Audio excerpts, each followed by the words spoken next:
안녕하세요. 공중호 야구부 신부입니다. 자, 우리 지난 시간에 여기까지 봤죠.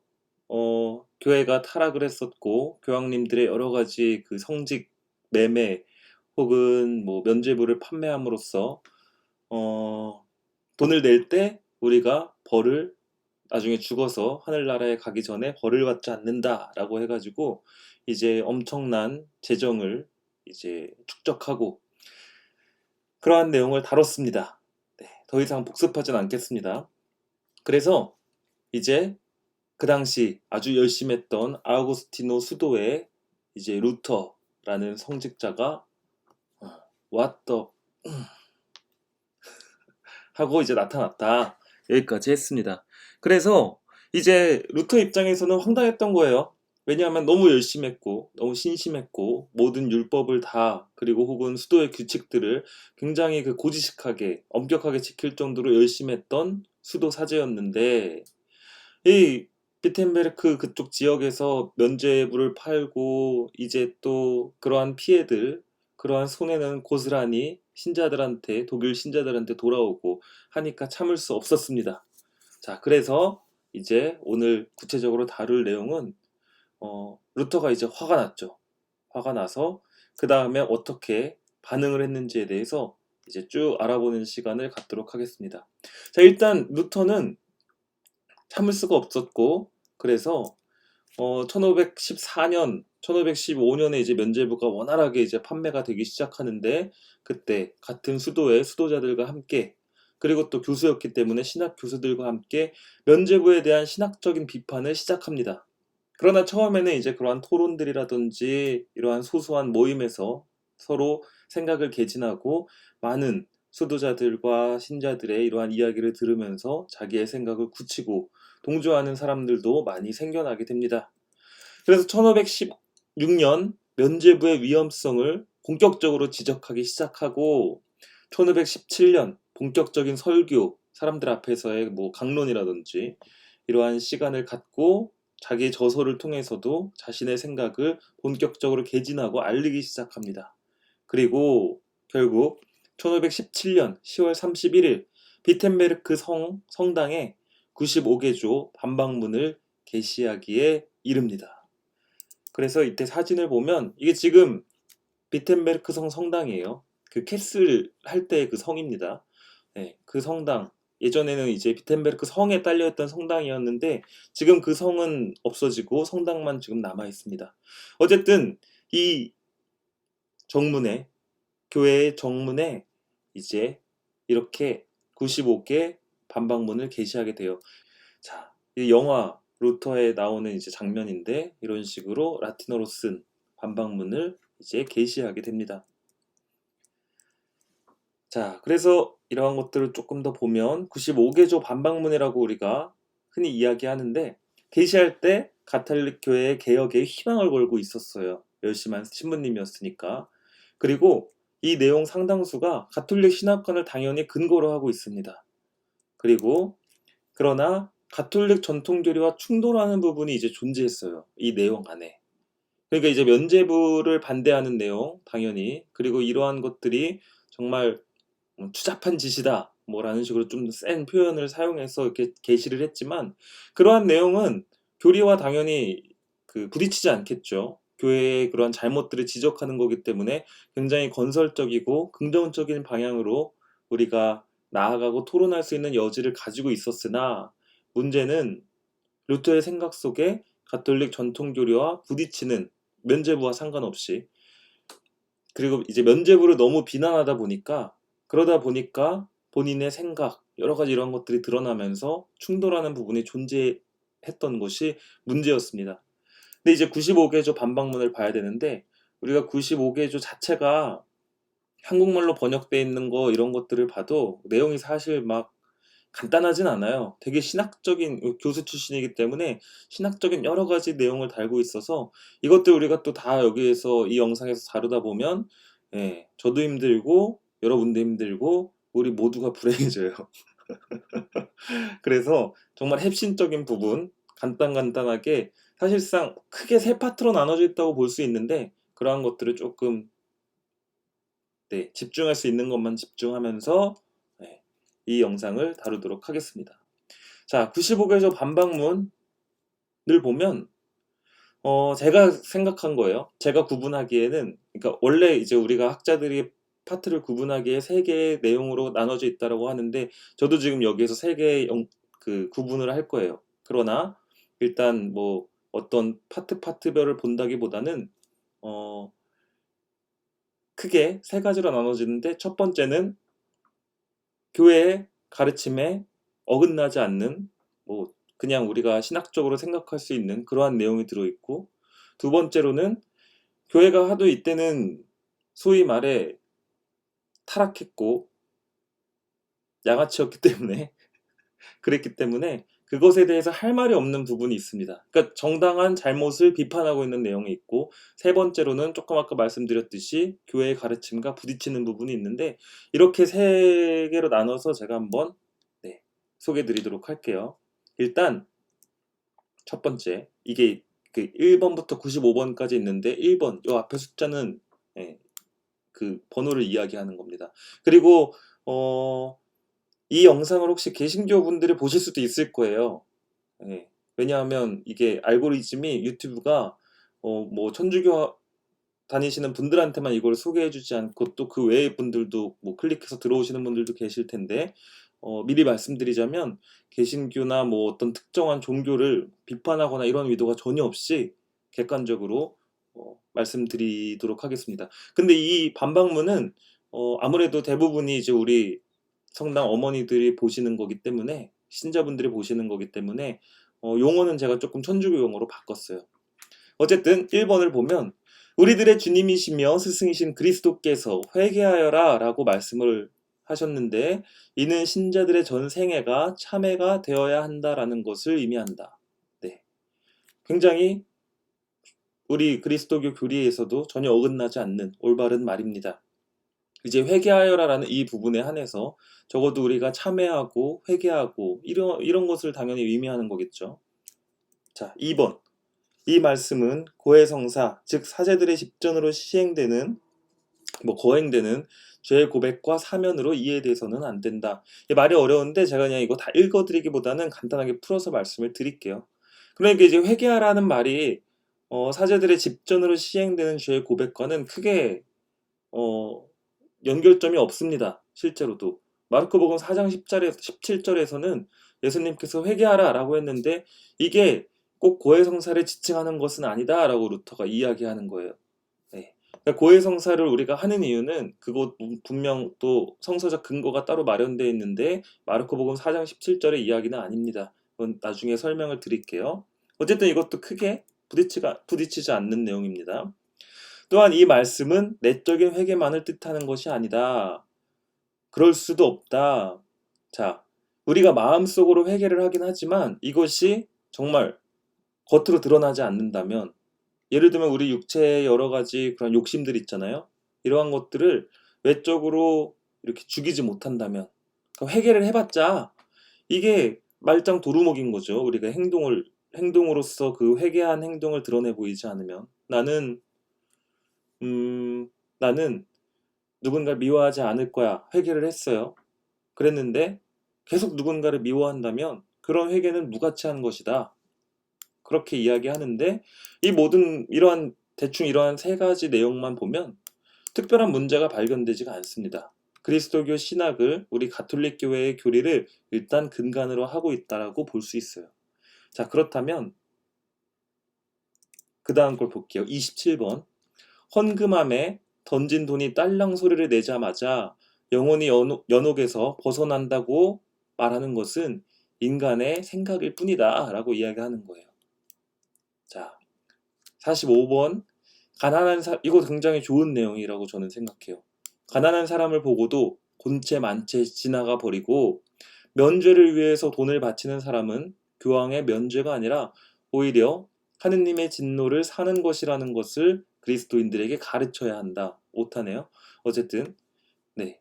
그러니까 가난한 사람을 보고도 막 아씨 안 도와줘, 아까워, 돈 아까워라고 하면서 자기의 죄를 용서받기 위해서 헌금을 한다. 이거는 당연히 하느님의 분노를 사겠죠. 네. 굉장히 좋은 내용입니다. 자, 그 다음 54번.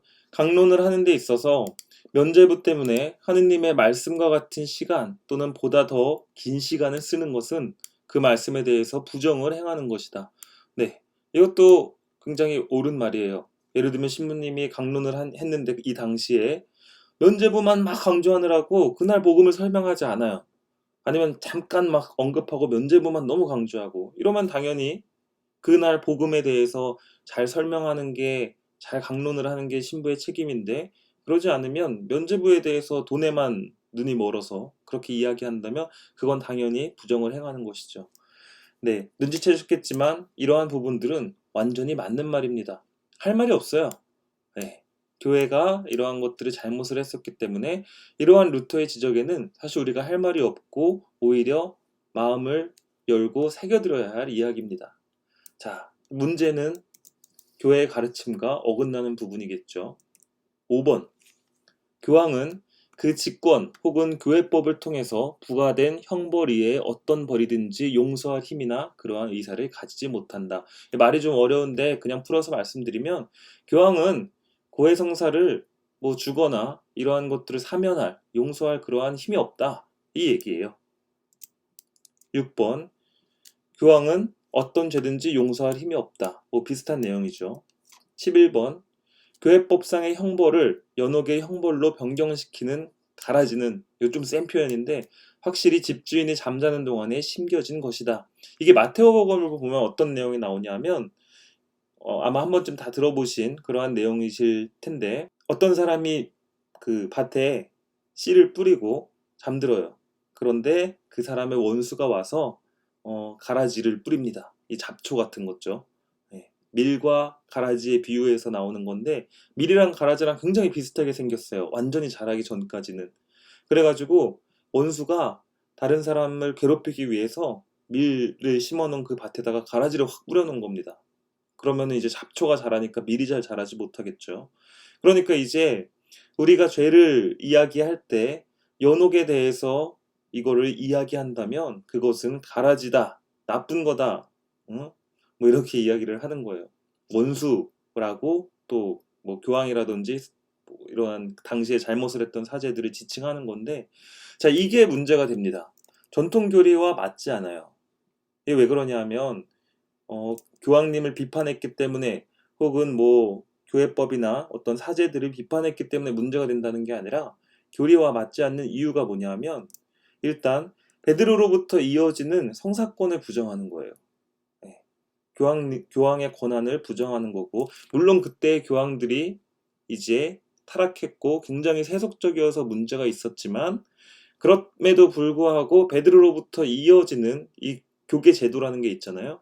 요거를 부정하는 거고, 그리고 연옥 교리를 부정하는 겁니다.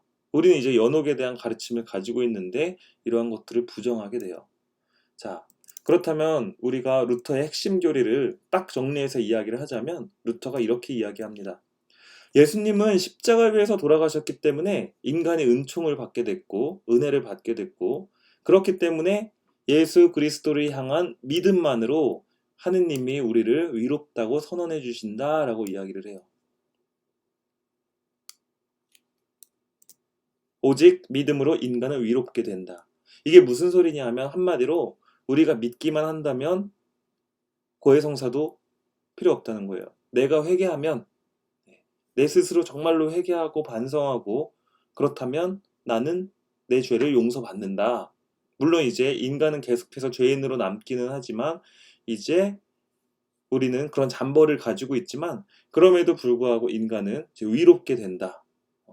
자, 그러니까 결국에는 믿기만 하면 뭐 서품성사도 필요 없고 세례성사도 필요 없고, 네. 왜냐하면 이제 우리가 천주교 교리는 세례성사를 통해서 이제 죄를 용서받잖아요. 고해성사를 통해서도 용서받고, 근데 이런 거 다 필요 없이 그냥 믿기만 하면 모든 죄는 용서받고 위롭게 된다. 네. 그리고 교계제도도 당연히 이제 부정하게 되죠. 네. 이러한 가르침, 이러한 생각을 루터가 가지고 있었던 겁니다. 자, 여기에서 잠깐 우리 가톨릭의 교리를 보긴 봐야 될 것 같아요. 일단 그렇다면 왜 우리는 고해성사를 우리가 성사로 인정하고 생각하고 있느냐에 대해서 한번 말씀을 드리겠습니다. 예수님이 이런 이야기를 해요. 요한복음 20장 23절에서 지난주 복음이기도 했는데 너희가 누구의 죄든지 용서해주면 제자들이 얘기하는 겁니다. 너희가 누구의 죄든지 용서해주면 그가 용서받을 것이고 그대로 두면 그대로 남아있을 것이다. 이게 고해성사의 이제 핵심 성경 구절이고 또 마태복음 16장에서는 베드로에게 이야기합니다. 나는 너에게 하늘나라의 열쇠를 주겠다. 그러니 네가 땅에서 매면 하늘에서도 매일 것이고 땅에서 풀면 하늘에서도 풀릴 것이다 라고 이야기를 해요. 그래서 이제 오른쪽에 있는 이 그림이 베드로의 그림인데 항상 열쇠를 2개 들고 있어요. 요 황금 열쇠는 하늘의 열쇠고 요 청동 열쇠는 지상의 열쇠입니다. 그러니까 고해성사를 통해서 우리가 예수님의 은총을 전달해주고 이 사람의 죄를 듣고 그러니까 전달자가 되는 거죠. 그러니까 유념해야 될 게 뭐냐면 고해성사에서 용서를 받는다는 그 개념이 신부한테 용서를 받는 게 아니라 보이지 않는 예수님의 은총을 우리가 도구로서 전달해 주는 것 뿐입니다. 어쨌든 그렇게 했을 때 하늘에서도 풀릴 것이고 그리고 그렇지 않으면 하늘에서도 매일 것이다 라고 이야기를 하는데 이게 이제 고해성사를 사도들에게 넘겨주는 거죠. 그리고 이야기하기를 또 마태복음 16장에서 이야기하기를 너는 베드로이다. 내가 이 반석 위에 내 교회를 세울 터인즉 저승의 세력도 그것을 이기지 못할 것이다 라고 이야기를 해요. 자, 이거는 로마 이제 교황으로서 1대 교황으로서 베드로를 임명하는 장면입니다. 그렇기 때문에 우리가 베드로를 1대 교황으로 삼아서 지금까지 쭉 프란치스코 교황님까지 쭉 넘어오는 이 권한을 우리가 계속해서 성령을 통해서 받아온다라고 이야기할 수가 있는 거예요. 자, 그렇다면 성체성사는 뭐 말할 것도 없죠. 너무 간단하게 이는 너희를 위한 내 몸이다. 너희는 나를 기억하여 이를 행하여라 라고 예수님께서 말씀하셨고 이제 성혈까지도 내 피로 이 잔은 내 피로 맺는 새 계약이다. 이 잔을 마실 때마다 나를 기억하여 이를 행하여라 라고 해서 성체성사를 제자들에게 이제 십자가 여정을 떠나시기 전날 저녁에 이렇게 최후의 만찬 때 이제 임명을 하셨죠. 그래서 우리가 성체성사를 지금도 사제의 손으로 거행하고 있습니다. 자, 그렇다면 성품성사를 볼게요. 이게 우리 서품성사, 천주교의 서품성사 사진인데 저예요. 이때 주교님께 이렇게 서약을 하고 또 안수를 받는 뭐 이러한 장면인데 우리는 항상 이렇게 주교님으로부터 직접적인 안수를 받습니다. 자, 이 서품성사의 개념을 말씀드릴게요. 이거는 사도행전 6장에 나오는 이야기인데 이제 제자들이 12제자들이 너무 일이 많고 힘에 부치니까 자, 지혜가 충만한 사람을 찾아서 조금 이제 우리 선별을 해달라라고 이야기를 해서 충만한 사람들을 뽑아요. 온 공동체가.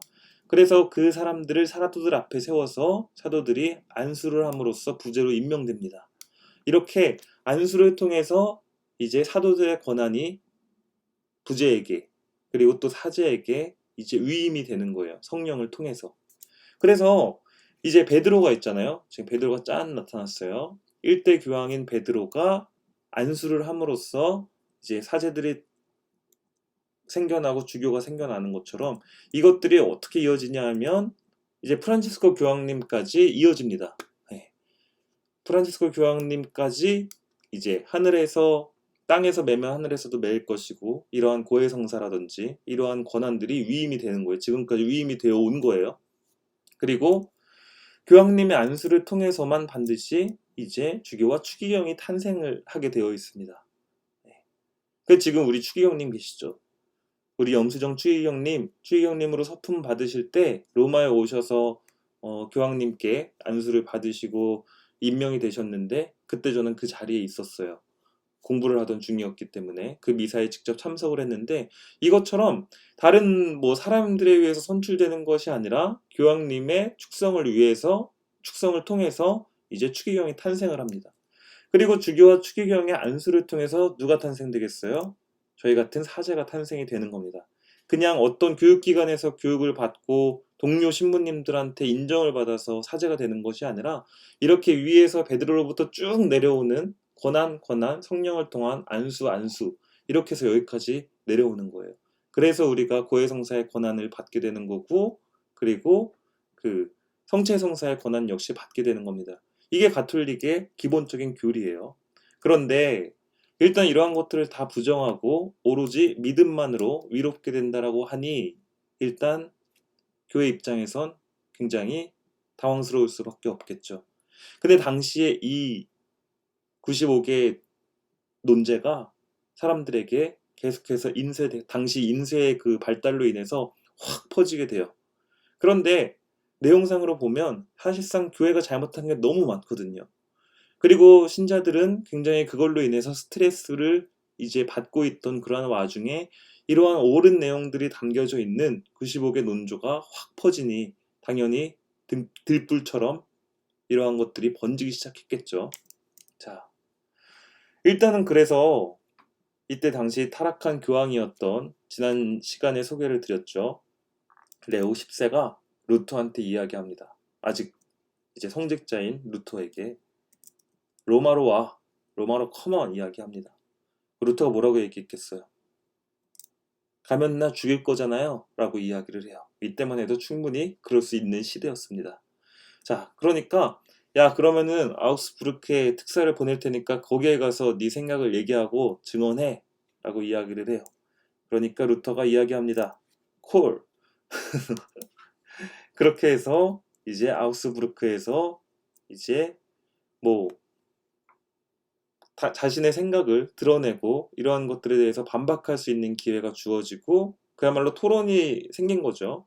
그런데 루터가 이러한 것들에 대해서 뜻을 굽히지 않습니다. 여기에서 이야기하는 게 뭐냐면 95개조 반박문의 문체와 어투가 정중하지 못한 것은 사과하지만 내용이 성경적 진리에 벗어나지 않는 한 철회할 생각이 없습니다 라고 이야기를 해요. 근데 당시 사실 솔직히 이야기하면 교회 입장에서 교황 입장에서 화가 났겠죠. 왜냐하면 이제 면죄부 이러한 것들 베드로 성당을 축조하기 위해서 그리고 이제 그 세속적인 욕심으로 인해서 재물을 축적하기 위해서 돈을 받았던 거잖아요. 인간적인 이제 이기심이죠. 그런데 그걸 지적하니까 얼마나 꼴보기 싫었겠어요. 네. 그러나 어쨌건 간에 또 한편으로는 이제 이러한 교리적 문제들이 또 문제들을 꼬투리를 잡을 수가 있었던 거예요. 네. 근데 만약에 루터가 이러한 신학적 결함, 뭐 교황권이라든지 아니면 아무리 교황님이 잘못했더라고 하더라도 그것은 이제 인간의 문제이지 이제 교황의 전체적인 권한의 문제는 아닌데 그거 따로 떨어뜨려서 생각해 봐야 된다라고 했잖아요. 근데 그거를 이제 완전히 부정하고 뭐 성사까지도 다 부정을 해버리니까 이게 빌미가 된 거예요, 한마디로. 안 그래도 근데 만약에 그러한 신학적인 그러한 부딪히는 갈등의 요소가 없이 만약에 정말 순수하게 그리스도교의 가르침을 근거로 해서 교회가 이거 굉장히 잘못하고 있다. 이러한 것들을 고쳐야 된다라고 그냥 비판만 했다면 우리가 갈라지지 않았을 거라고 흔히 이야기합니다. 네. 참 그러니까 이제 결국에는 신학적 문제로 인해서 이러한 갈등들이 더욱더 파생이 되고 이제 파문당할 수 있는 빌미가 생겨버리는 거죠.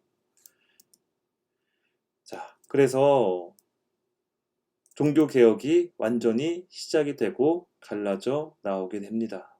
아예 파문을 시켜버리게 되죠. 자, 그래서 종교개혁이 이제 완전히 시작이 돼서 갈라져 나오게 됩니다. 근데 거기에서 루터가 죽음의 위협도 당하고 또 사람들로부터 또 열심한 신자분들이 있었을 거 아니에요? 그래도 교황님을 따르는 이런 사람들에게 살해의 위협도 받고 그러나 그 살해의 위협보다는 사실 사람들의 환대를 훨씬 더 많이 받았어요. 어디 가서 몰래 도망치게 되기도 하고 또 잡혀 들어갈까봐 또 막 도망치게 되는데 사람들이 그때마다 환호를 하면서 또 루터를 지켜주고 그때 당시에 왕도 지켜주고 뭐 이러한 일들이 이제 생겨나기 시작합니다. 그런데 이제 확실한 구심점은 없었던 거죠. 그래서 이러한 이야기를 합니다. 스위스의 유명한 또 개신교 학자라고 볼 수 있는데 내 이름은 츠빙글리 스위스 출신이야. 너 성체성사에 대해서 어떻게 생각해? 근데 루터는 지금도 루터교가 따로 있어요. 이 개신교랑 루터교는 조금 다릅니다. 네. 그러니까 우리나라에 들어와 있는 개신교는 츠빙글리, 칼뱅 이쪽을 돌아서 들어온 거고 거기서 미국을 지나서 들어온 거고, 이 루터교는 나중에 이제 독일 여행이나 이런 데 가시면 여자분이 끌러지를 입고 뭐 이렇게 우리와 똑같은 그러한 옷을 입고 수단이나 이러한 것들을 입고 영대를 들고 있다. 그러면 그 사람은 루터교의 성직자예요. 예. 그리고 뭐 저기 뭐 영국에 갔을 때 그러한 것들을 보게 되면 이제 성공회의 성직자일 수도 있고, 예. 그런 것처럼 이렇게 루터교는 굉장히 천주교와 교리가 그래도 많이 비슷합니다. 지금까지도 심지어. 그래서 지금은 이제 우리가 서로 대화도 하고 뭐 몇백 주년 기념해가지고 함께 뭐 신학적 토론도 하고 하는데, 그래서 루터는 사실 성모님에 대한 교리도 어느 정도 인정을 했고 전구하는 그거는 받아들이지 않았지만, 그리고 성체성사 역시도 빵과 포도주가 예수님의 몸과 피로 변하지는 않는다. 그런데 축성되면 거기에 하느님이 와서 우리와 함께한다. 이런 정도의 이제 생각은 가지고 있었어요. 예. 근데 뭐 치빙글리라든지 이제 스위스 쪽으로 넘어가니까 이제 이러한 사람들은 어떻게 생각하냐 하면, 야, 그러면은 너희 식인종이야? 라고 비웃고, 우리는 생각이 달라. 굿바이 라고 이야기하면서 이제 종교개혁도 스위스와 독일이 갈라지게 되고 또 다른 또 학파가 생기게 되고 또 이러한 과정을 이제 거치게 됩니다. 어쨌든 그럼에도 불구하고 그 당시 독일 같은 경우에는 90% 정도가 이때 천주교에서 갈라져 나와서 이제 루터교로 이제 들어왔다라고 할 정도로 굉장히 이제 생각이 커지고 이러한 그 그룹이 커지고 천주교로부터 떨어져 나가는 이러한 비극적인 사태를 맞이하게 되죠. 자, 그래서 우리는 이제 루터의 말년을 한번 보고 그 외에 또 이 당시에 타락했던 교회 지도자들의 이러한 말년은 어떤지 한번 보도록 하겠습니다. 자, 일단 루터는 결혼을 해요. 이제 완전히 파문당하고 이제 천주교에서 그 빌미를 잡았으니까 너 신학적인 그 생각 너 바꿀 거야 안 바꿀 거야 라고 했을 때 저는 바꾸지 않습니다 라고 이야기를 해요. 그러니까 이제 면죄부를 비판을 한 게 배가 아프지만 그거에 대해서는 그냥 말도 하지 마라 라고 처음에는 뭐 칙령도 내리고 했다가 어쨌든 그게 너무 드세게 일어나니까 그거에 대해서는 또 할 말이 없잖아요. 잘못한 게 맞으니까. 대신에 이제 이러한 너 성사권, 교황의 이러한 수익권, 이러한 것들도 어떻게 인정해 말어 했을 때 저는 도저히 그것을 인정할 수 없습니다라고 해서 파문당하고 이제 루터는 갈라져 나오게 되죠. 그리고 이제 신학적인 생각을 개진하고 하면서 활동을 하는데 이제 이러한 여성과 결혼을 하게 됩니다. 수녀님이에요. 그러니까 수녀님인데 이제 거기에서 수녀원에서 나오신 그런 분과 결혼을 해서 가정을 꾸리기도 하고, 그러면서 이제 작센 지방에서 교회를 설립하고 신학 서적을 많이 저술하고 목사님들을 교육하는 데 힘을 쓰게 됩니다. 그리고 함께 뜻을 모았던 이제 초기 인사들이 종교개혁이 이제 들불처럼 이제 북유럽 쪽과 그리고 이제 뭐 유럽 전반을 휩쓸고 지나가니까 각지로 이제 파견돼요. 그러니까 이제 과도한 업무를 이제 혼자 맡게 되면서 굉장히 어, 항상 피곤하게, 과도한 업무로 인해서 그렇게 지내셨죠. 그리고 1530년에 안타깝게도 심장 발작이 발병이 됩니다. 그리고 당시 두 명의 딸이 또 돌림병으로 사망을 하게 돼요. 그리고 루터파를 탄압하는 세력이 또 있었겠죠. 그래도 천주교는 계속해서 있으니까. 예. 그리고 이제 갈라져 나가는 생각이 달라져서 이런 제세례파나 막 이런 여러 가지 이제 그러한 그룹들이 있는데 그게 막 갈라져 나가니까 또 이제 말세가 다가왔다라고 느꼈다고도 합니다. 그렇게 하다가 결국에는 이 사람이 너무 이 생각이 이쪽으로 치우치다 보니까 어떤 책까지 만드냐 하면 악마에 의해서 세워진 교황, 지상권에 관하여 라고 저술을 합니다. 이렇게 해서 천주교를 비롯해서 제세례파라든지 또 다른 여러 가지 뭐 이러한 종교들이라든지 유대인들이라든지 이러한 것들을 굉장히 이제 비판하고 조금 이렇게 심한 말로 좀 잘못을 지적하고 비판하는 이러한 저술 활동을 펼치다가 1547년 사망하게 됩니다. 자, 이렇게 해서 루터는 세상을 떠나게 되고, 그래도 종교개혁은 어느 정도 유지가 되지만 이제 여러 가지 그 이후에 뭐 30년 전쟁부터 해가지고 또 이때만 해도 각 나라에서의 그러한 세력 다툼이 종교와 연관이 되어 있었기 때문에 이런 전쟁들을 치르게 되면서 이제 또 개신교가 다소 위축되고 이러한 과정을 거치게 돼요. 자, 그렇다면 네, 이분은 어떻게 되셨을까요? 레오 10세. 이분은 계속된 사치 생활을 합니다. 반성하지 않아요.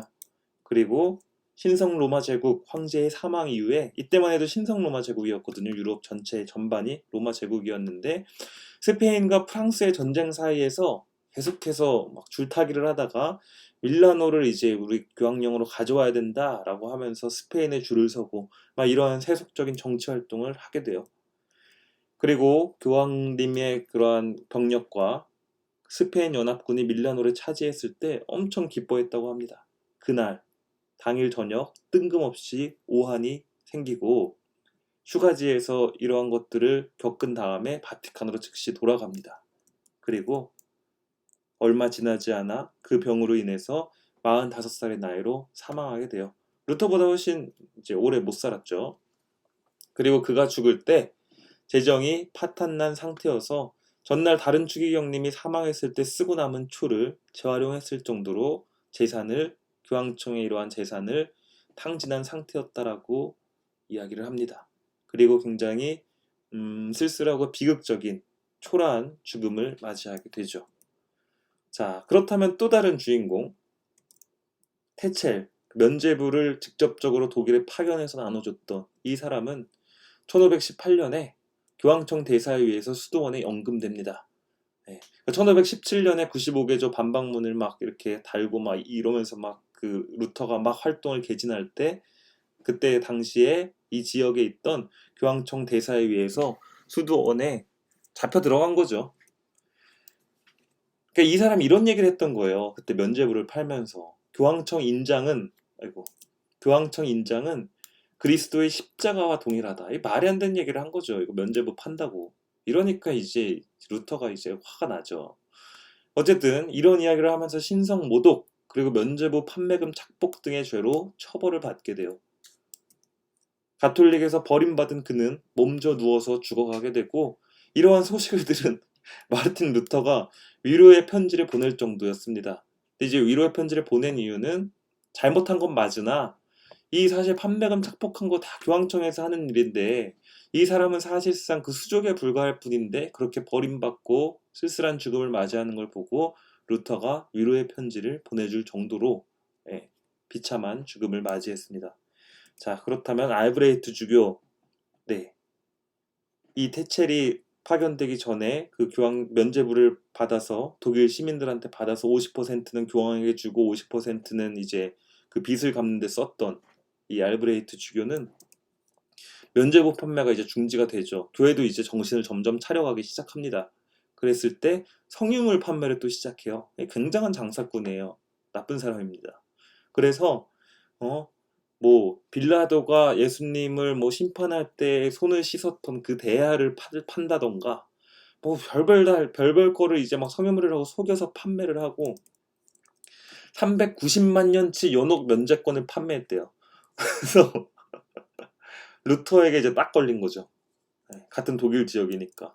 그러니까 이 사람이 가톨릭에서 파문당한 루터한테 존경하는 박사님께 사과합니다. 다시는 그러지 않겠습니다. 라고 무릎 꿇고 빌고 약속하고 조용히 역사에서 퇴장하게 되죠.